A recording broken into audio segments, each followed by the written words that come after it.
O yan ang aking mga kasamaan. O si Pogi.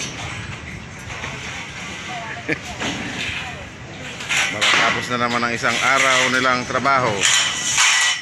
Sila yung mga pagod na naman. Guys, ayan o. Ayan aming site. Malapit nang matapos ang aming iniislaban.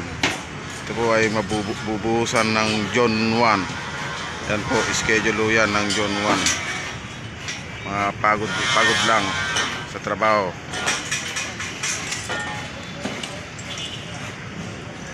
Yan si Pogi. Ayan, ayan o.